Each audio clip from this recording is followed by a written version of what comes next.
저는 결혼 2년차 38살입니다. 재혼이에요. 남편은 41. 전처와의 사이에 9살 된 아들이 하나 있죠. 우린 조용한 결혼식을 올렸습니다. 가족만 모셔서 사진도 없이. 서로에게 조심스러웠고 그래서인지 싸움 한 번 없이 시간이 흘렀어요. 남편은 나름 큰 건설 회사에 다닙니다. 출퇴근 일정이 꽤 유동적인 편이에요. 저는 전업주부로 지내고 있었고요. 처음엔 그게 참 고마웠어요. 피곤한 기색에도 집안일 돕고 아이가 올 땐 저보다 먼저 챙기고. 이 사람이면 다시 믿어봐도 되겠다 싶었거든요. 그런데 그 평온함이 점점 무거워졌습니다. 말이 너무 없었어요. 밥 먹을 때도 TV 볼 때도 아무 말 없이 앉아있기만 했죠. 오빠 요즘 회사 어때? 똑같지 뭐. 대화는 늘 그렇게 끝나버렸어요. 아이도 그랬어요. 주말마다 오는 아이는 저를 이모라고 불렀고 저도 그 아이에게 뭔가 더 다가가기 어렵더라고요. 서로 조심하는 관계. 그게 나쁘다고 생각하진 않았지만 그렇다고 편하지도 않았어요. 하루는 아이가 제 앞에서 그랬어요. 우리 엄마는 김치 못 담가. 이모는 잘하네.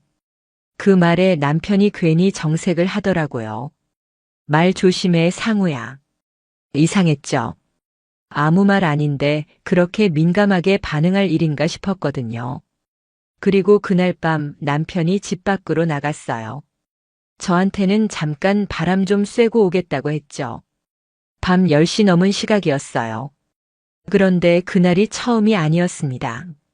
한 번, 두 번 매주 수요일 밤이면 꼭 나갔어요. 그것도 정확히 비슷한 시간대에. 회사 일 있어?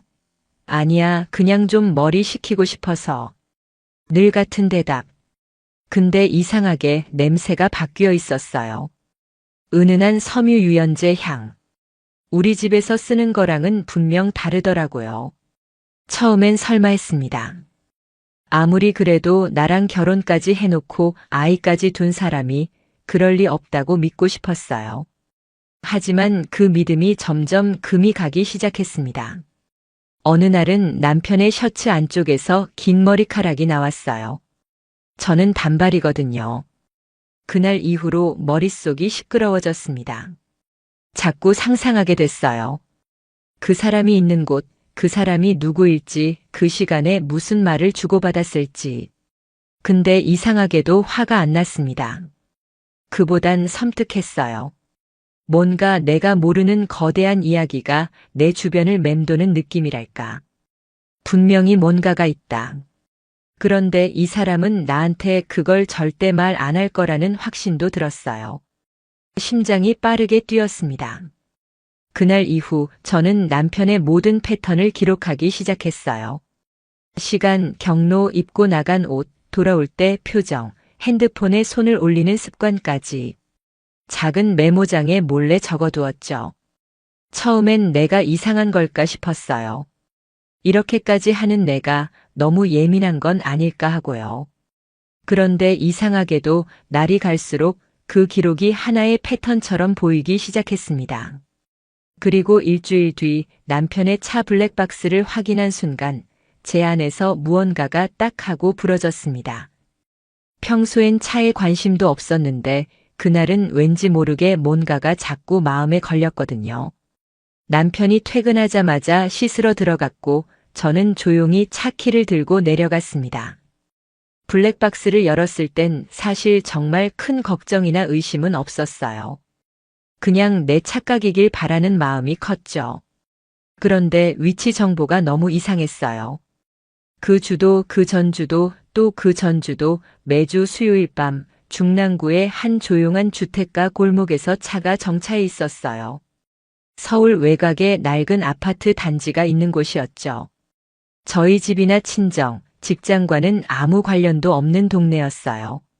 지도 어플로 위치를 확인하면서 가슴이 철렁했습니다. 거기서 도대체 왜, 매주 그 장소를 왜 그렇게 반복해서 가는 걸까? 그 주 주말 남편이 아이와 외출한 사이 저는 그 동네를 직접 찾았습니다. 30년은 좋게 돼 보이는 오래된 저층 아파트. 주차장도 없는 작은 단지였어요. 3층짜리 계단을 올라가 보니 복도 끝집 도어락 위에 낡은 스티커가 붙어 있더라고요. 김나경, 익숙한 이름이었어요. 예전에 남편 휴대폰에서 몇 번 본 적이 있었죠. 그땐 그냥 아이 엄마인가 보다 싶었어요. 남편이 가끔 그러더라고요. 아, 나경이한테 문자 왔네. 이거 애 학교 행사 얘기니까 나경이랑 상의 좀 할게. 그땐 진짜로 아이 때문인 줄 알았어요. 근데 지금 생각해보면 그 대화들이 전부 핑계였던 것 같아요. 그날 아파트 앞에서 저는 그냥 돌아섰어요. 그리고 집에 와서 처음으로 혼자 술을 마셨어요. 가슴이 답답했습니다. 눈물도 멈추지 않았고요. 그날 이후 저는 그 동네와 그 이름이 자꾸 머릿속을 맴돌았어요. 그리고 또다시 수요일. 남편은 말없이 외출했고 저는 실시간 블랙박스 연동 앱을 켰어요. 역시나 그 골목에 도착해 있더라고요. 그 자리에서 1시간 반. 매번 그랬어요. 똑같이. 그런데 며칠 후 남편 셔츠 주머니에서 접힌 메모지를 하나 발견했어요. 거기엔 주소와 날짜, 시간, 그리고 한 줄의 짧은 글이 적혀 있었어요. 이제 우리 진짜로 시작하자. 숨이 턱 막혔습니다. 순간 머릿속이 새하얘졌어요. 우리라니. 누구랑? 그날 밤 저는 처음으로 남편에게 따져 물을까 고민했어요. 근데 그러면 모든 게 끝나버릴 것 같았어요. 그 사람이 입으로 진실을 말하게 만들고 싶었어요. 내가 추궁해서 터지는 게 아니라 스스로 무너지는 모습을 보고 싶었죠. 그리고 다음 수요일 남편은 또다시 그 장소로 향했습니다. 이번엔 저도 준비를 했습니다. 현관에 몰래 꽂아둔 작은 녹음기. 그리고 제 차를 타고 남편을 조용히 미행했어요. 차는 익숙한 그 골목에 멈췄습니다. 그리고 잠시 후 남편은 차에서 내렸고 그 아파트 3층으로 올라가 현관 비밀번호를 누르고 들어갔습니다. 단 한 번의 망설임도 없이. 그 순간 심장이 멎는 줄 알았어요. 모든 게 끝났다는 걸 알았습니다. 그리고 동시에 모든 게 이제 시작이라는 것도요.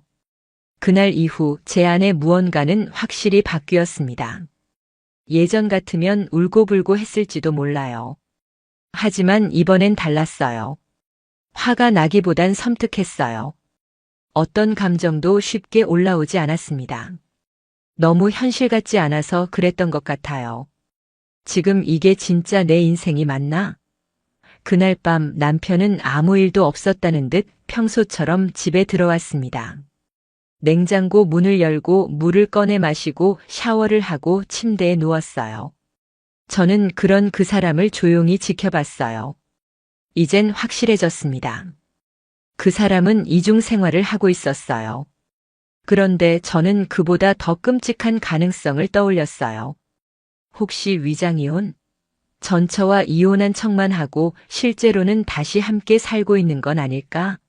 단순한 바람이면 죄책감이라도 있을 텐데 저 사람에겐 그게 없었어요. 너무 자연스러웠거든요. 이건 그냥 외도가 아니라 두 번째 인생처럼 보였어요. 그날 밤부터 저는 남편의 책상과 옷장, 차 안, 가방 속을 뒤지기 시작했습니다. 그리고 3일 후 그 증거를 찾았습니다. 등기 계약서 복사본. 주소는 중랑구. 소유자란에는 남편 이름. 그 아래 보증인 란에 적힌 이름 김나경. 손이 덜덜 떨렸습니다. 숨이 제대로 쉬어지지 않았어요. 두 사람은 집을 함께 계약했습니다. 말 그대로 현실에선 부부였던 거죠. 그 사람은 이미 다른 삶을 살고 있었어요. 저 없이 저 모르게. 순간 온몸에 전율이 흘렀습니다. 그제야 그 모든 게 이해가 됐어요. 매주 수요일 사라지는 이유, 아이 문제로 계속 연락한다는 핑계, 늘 피곤하다는 말들까지도. 이제 의심이 아니라 확신이었습니다. 하지만 저는 당장 대면하지 않았어요. 그렇게 하면 그냥 싸우고 끝나는 거잖아요. 그걸로는 안 됐어요. 제가 원하는 건 그 사람을 끝장내는 거였으니까요. 그래서 저는 일부러 무너진 척하기로 했습니다.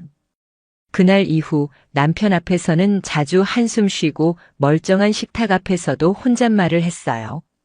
내가 좀 이상한가 봐. 요즘 계속 불안해. 오빠, 나 병원 한번 가봐야 할까? 남편은 의외로 태연했어요. 오히려 편해 보였죠. 얘가 눈치 못 챘구나 싶었을 거예요.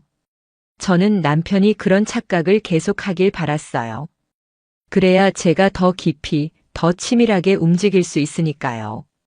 그리고 동시에 나경의 정보를 수집하기 시작했습니다. 우선 그 아파트 이름으로 맘카페를 검색했어요. 중랑구 XX 아파트 맘모임 글 몇 개 읽다 보니 익숙한 닉네임이 보이더라고요. 나나맘 88 사진도 있었어요. 그리고 아이 학교에 가져갈 김밥 후기, 이사 오고 첫 김장 같은 글들이 올라와 있었죠. 글마다 반응도 좋았고 동네 사람들과도 활발하게 어울리는 분위기였어요. 그 모습을 보는데 웃음이 났어요. 진짜 비웃음이요. 도둑질한 삶을 저렇게 자연스럽게 꾸려가고 있었어요. 남편은 바보였어요. 나를 속이고 있다고 생각했겠지만 사실 가장 많이 드러나 있던 건 자기 자신이었거든요. 그날 밤 저는 핸드폰 녹음 기능을 켜고 나경의 맘카페 글들을 천천히 읽어내려갔어요. 목소리는 최대한 평온하게 깔았죠. 중랑구 XX 아파트 나나맘 88님, 남편과 위장 이혼 후 동거하며 불법적으로 가족 행세 중입니다. 그리고 그 파일을 익명 계정으로 아파트 맘카페에 업로드했어요. 올리고 나서도 손이 떨렸어요. 심장이 쿵쿵 뛰었고 머릿속은 텅 빈 것 같았어요. 하지만 후회는 없었어요. 절대로. 그날 이후 모든 게 조금씩 흔들리기 시작했습니다. 제보를 올리고 나서 이틀이 지났습니다. 아무 연락도 반응도 없었어요. 남편도 평소처럼 출근했고 그 아파트 맘카페도 잠잠해 보였죠. 그런데 이상하게도 조용한 게 더 무서웠습니다. 그날 밤 남편이 갑자기 말했어요. 요즘 회사에서 이상한 말이 돌아. 무슨 말? 누가 우리 팀 윤리 위반 신고했대. 누군지 모르겠는데 익명으로. 저는 놀란 척 고개를 갸웃했어요. 신고? 왜? 그게 나경이랑 엮인 얘긴데 좀 이상해. 그 순간 가슴이 철렁했습니다. 이름을 굳이 거론할 정도면 이미 그들 주변엔 균열이 시작된 거예요. 혹시 나경 씨가 올린 거 아냐? 제가 슬쩍 던지자 남편 표정이 순간 굳어졌습니다. 그럴 리가 없지, 아니겠지. 그 말이 확신이 아니라 스스로를 납득시키려는 듯 들렸어요. 그날 이후 남편은 자꾸 나경과 거리 두려는 태도를 보였습니다. 수요일에도 나가지 않았고 퇴근 후 집에 일찍 들어오기도 했죠. 그렇지만 이미 늦었어요. 한번 흔들린 신뢰는 다시 돌아오지 않거든요. 그러던 중 맘카페에 위장이혼 실체 폭로라는 게시글이 공유됐습니다. 익명 계정으로 작성된 글이지만 내용은 내가 올린 그 제보와 똑같았어요. 중랑구 XX 아파트에 사는 남모 씨, 이혼 서류상은 독신이지만 사실상 남편과 동거 중. 아이를 핑계로 공동생활을 이어가며 현 배우자 기망 중. 조회수는 순식간에 1천을 넘겼고 댓글은 수십 개가 달렸습니다. 진짜야? 너무 충격적인데 나 그 집 여자 봤어. 그런 사람 같진 않았는데 만약 진짜면 법적으로 문제 있는 거 아냐? 확산은 멈추지 않았습니다. 그로부터 하루 뒤 남편은 퇴근 후 바로 방에 들어가 문을 잠갔습니다. 그리고 한참 동안 나오질 않았어요. 문틈으로 들려오는 소리는 낮게 떨리는 통화 목소리. 나도 몰랐어. 지금은 그게 중요한 게 아니잖아. 다음 날 아침밥을 먹던 남편이 제게 뜬금없이 물었습니다. 혹시 요즘 이상한 일 없었어? 글쎄, 특별한 건 없는데? 왜? 그냥 누가 우리 뒤를 캐는 것 같아서. 저는 눈을 깔고 말했습니다. 설마 전처 때문은 아니겠지? 아니야. 그런 얘기 아니야. 하지만 그의 눈빛은 분명 흔들리고 있었어요. 그날 밤 저는 나경의 SNS 계정을 확인했습니다. 얼마 전까지만 해도 잘 올라오던 피드가 며칠째 멈춰 있었습니다. 댓글에는 이런 말도 있더군요. 언니 괜찮아요? 연락 두절이라 걱정돼요. 그제야 느꼈어요. 제보가 도착한 건 단지 정보의 전달이 아니었어요. 관계를 흔드는 시작점이었죠. 그리고 그 불씨는 두 사람 사이에 금이 가도록 만들고 있었습니다. 시간이 지날수록 남편은 점점 더 예민해졌고 나경은 연락을 피하는 듯 조용해졌어요. 그러던 어느 날 남편이 퇴근하자마자 소파에 앉더니 머리를 감싸 쥐고 중얼거렸습니다.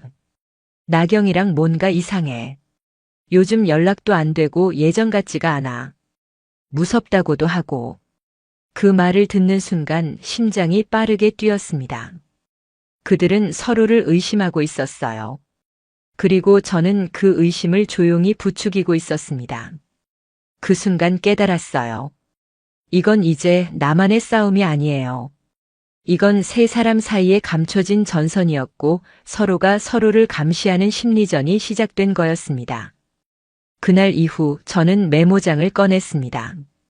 그동안 수집한 정보들을 차곡차곡 정리했어요. 남편의 외출 패턴, 차량 위치 기록, 그 아파트 주소, 나경의 맘카페, 글, 그리고 그들 사이에서 오고 간 대화 단서들까지. 이제 퍼즐이 거의 다 맞춰지고 있었습니다. 하지만 결정적 증거가 없었어요. 누가 봐도 이건 불륜이다라고 할 수 있는 명확한 증거. 저는 핸드폰 녹음 앱을 항상 켜두기 시작했습니다.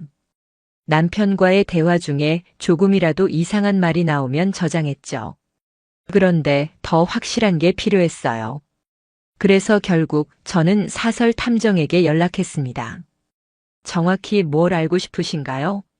두 사람이 함께 사는지, 주 1회 만나는 게 맞는지, 사진이나 영상, 동선 같은 기록이 필요해요.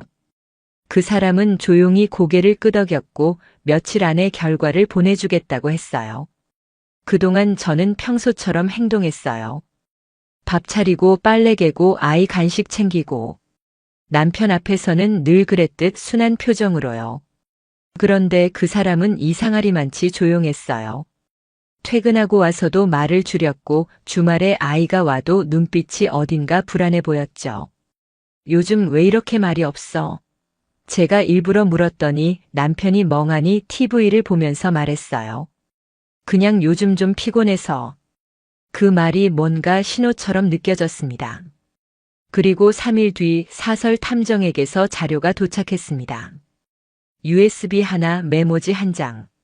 3주 연속 같은 요일, 같은 시간대 방문. 남성과 여성 동일 인물 확인.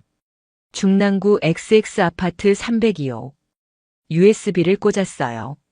화질은 선명했고 그 골목 주차장에 멈춰 서는 남편의 차량, 차에서 내리는 모습, 엘리베이터 없이 계단을 오르는 모습이 고스란히 담겨 있었어요. 그리고 현관 앞에서 여자가 나와 반갑게 맞이하는 장면. 그 여자는 나경이었습니다. 두 사람은 너무나 자연스럽게 인사하고 팔을 스치며 집 안으로 들어갔어요.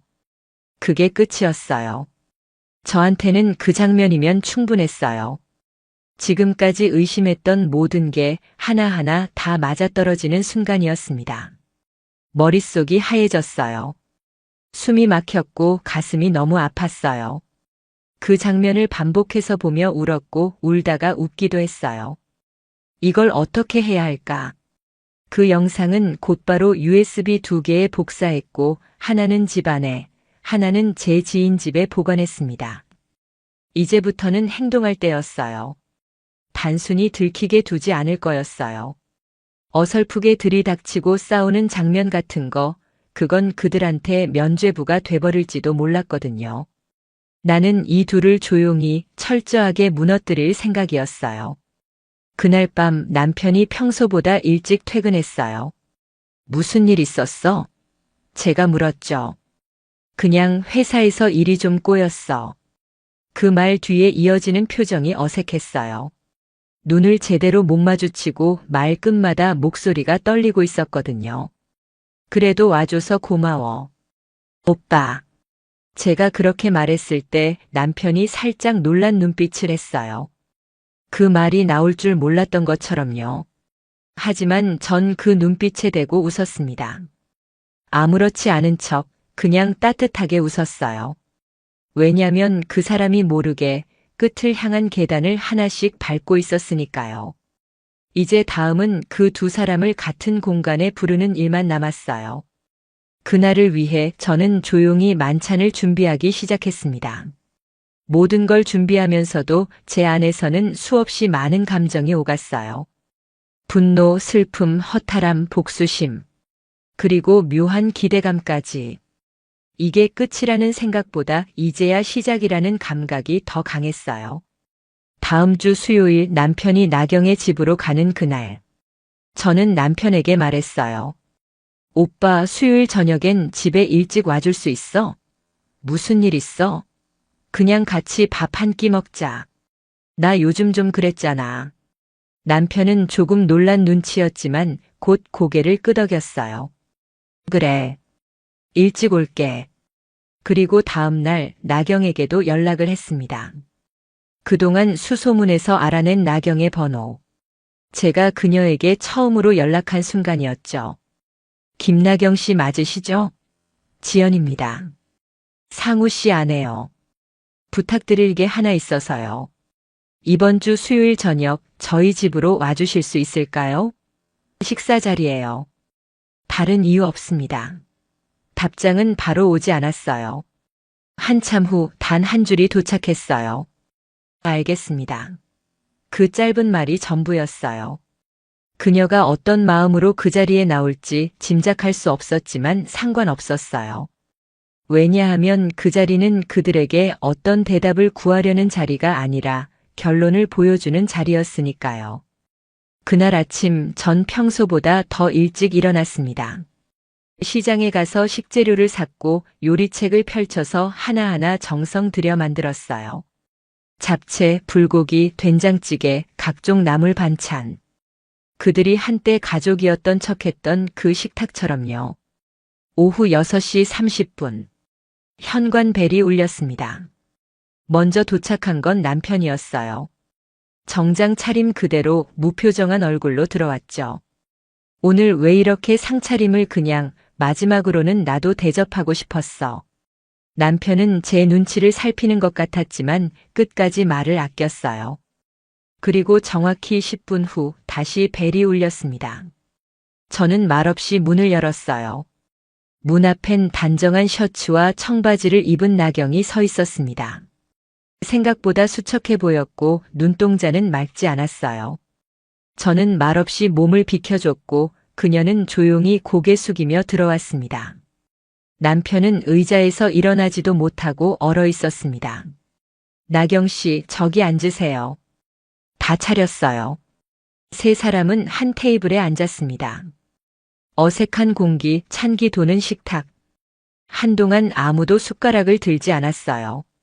오빠, 나경 씨. 두 분이 이렇게 한자리에 있는 건 처음은 아니겠죠? 남편이 눈을 피했고 나경은 고개를 숙인 채 조용히 숨만 쉬었습니다. 저는 그 조용한 공기를 깨듯 리모컨을 들고 TV를 켰어요. 화면에는 블랙박스 영상이 재생됐습니다. 남편의 차가 그 골목에 주차하고 남편이 계단을 올라가고 나경이 현관문을 열고 두 사람이 자연스럽게 안으로 들어가는 모습. 남편이 벌떡 일어섰어요. 이게 뭐야? 저는 숟가락을 들었습니다. 밥은 식기 전에 먹는 게 좋거든요. 나경은 입술을 떨면서 말을 꺼냈습니다. 왜 이러세요? 왜라니요? 가족끼리 밥 먹는데 왜 그래요? 이 집은 아직 제 집이니까요. 남편이 화를 참는 듯 이를 꽉 물었고 저는 태블릿을 꺼내 또 다른 자료를 띄웠어요. 통화 녹음 파일, 문자 캡처 화면, 부동산 계약서 스캔본. 그리고 말했어요. 이걸 공개할 생각은 없어요. 단 제가 사라지지 않는 한. 조용했습니다. 정적 속에서 숟가락이 살짝 부딪히는 소리만 들렸어요. 여기까지는 경고예요. 이 이후는 선택이겠죠. 남편은 의자를 밀고 일어섰고 나경은 눈물을 흘리기 시작했어요. 하지만 저는 그들을 붙잡지도 말리지도 않았습니다. 식탁 위 반찬들만이 조용히 그 자리에 놓여 있었죠. 그리고 그날 밤 저는 변호사 사무실에 전화를 걸었습니다. 이혼 소장 접수하려고요. 자료는 충분히 준비돼 있습니다. 다음은 법적으로 해결할 시간이었어요. 이제 지우지 못할 기록으로 남겨줄 차례였거든요. 이혼 소장을 접수한 날 저는 서류를 들고 조용히 법원 민원실에 앉아 있었어요. 손에 쥔 봉투는 얇았지만 그 안에는 지난 1년의 모든 고통이 담겨 있었죠. 변호사 사무실에선 예상보다 더 차분했어요. 영상과 계약서, 통화 녹취까지 확보하신 거면 거의 모든 준비는 끝난 겁니다. 이건 단순 이혼이 아니라 기망행위에 의한 혼인 파탄이기 때문에요. 그 말이 이상하게 안심보단 씁쓸하게 들렸습니다. 지금 생각해보면 저는 승리를 원한 게 아니었어요. 그냥 제가 사라지지 않기 위해, 누구의 그림자도 되지 않기 위해 여기까지 온 거였어요. 법적으로는 깔끔했습니다. 남편에게는 기망에 의한 혼인 지속으로 인한 손해배상, 전처에게는 위장혼인과 명예훼손에 대한 민사소송, 그리고 두 사람 모두에게 사회적 불이익. 남편은 직장에서 징계 대상에 올랐고 사내 윤리 위반 조사 중이라는 공지가 회사 내부망에 떴어요. 나경은 더 빨랐습니다. 맘카페에서의 아이디는 삭제됐고 그 아파트 주민 커뮤니티에는 익명 제보글이 퍼졌죠. 위장이혼 후 전 남편과 동거하며 현재 배우자 기만한 여성 아이를 핑계로 두 집 살림 중인 부부 실체 이중 생활하다 걸린 XX동 남호 씨, 그들은 사회적으로 매장됐어요. 단 한마디도 하지 않았지만 모든 진실은 사람들이 더 빠르고 더 정확하게 확산시켜줬습니다. 남편은 이혼을 원하지 않았어요. 계속 사과했고 그건 정말 실수였어. 그냥 잠깐이었어. 라는 말도 반복했죠. 하지만 실수라기엔 너무 많은 준비가 돼 있었잖아요.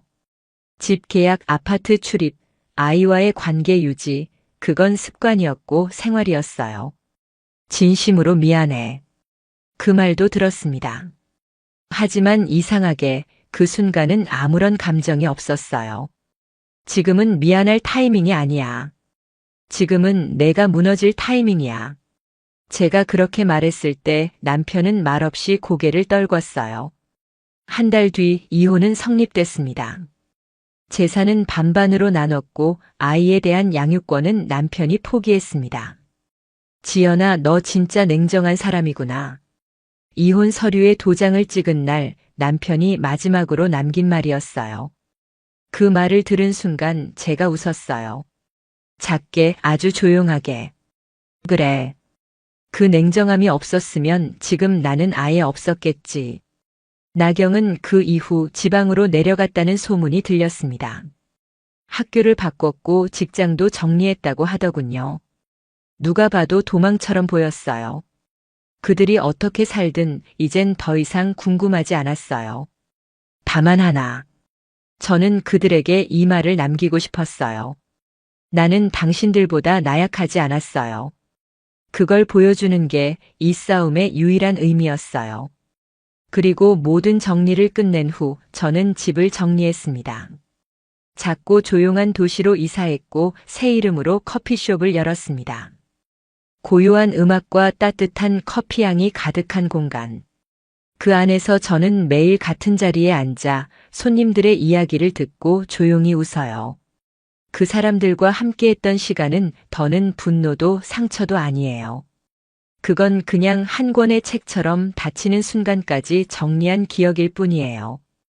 그리고 언젠가 그들도 그걸 알게 되겠죠. 이 싸움에서 이긴 사람이 아니라 끝까지 버틴 사람이 누구였는지를. 요즘 제 일상은 단순해요. 아침엔 물을 끓이고 점심엔 커피를 내리고 저녁엔 라디오를 틀어놓고 앉아 있어요. 창밖엔 늘 같은 골목, 같은 산 그림자가 드리우고요. 그 안에서 저는 조금씩 무뎌지고 있습니다. 한때 제 삶을 뒤흔든 사람들. 그들의 근황을 궁금해한 적도 있었지만 지금은 그래요. 알 필요 없다고 생각해요. 그들의 이름이 뉴스에 오르내리는 것도 아니고 누가 날 대신에 복수해주는 것도 아니니까요. 그저 조용히 사라졌겠죠. 아무도 책임지지 않으며 익숙한 방식으로. 하지만 상관없어요. 이제는 예전엔 늘 누군가의 무엇으로 살았어요.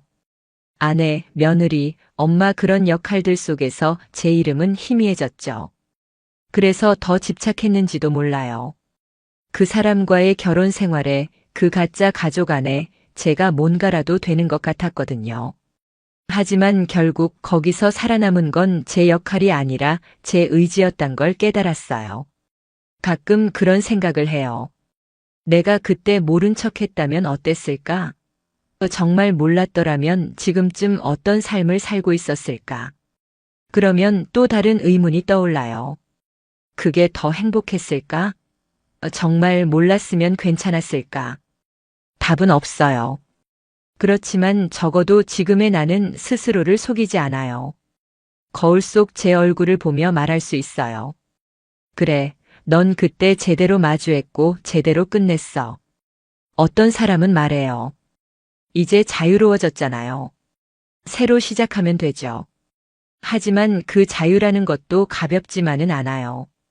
가끔은 공허해요. 누군가에게 복수하고 난 뒤 찾아오는 조용한 적막이요. 분노로 버텼던 시간 뒤에 남은 건 오히려 한기가 돌았거든요.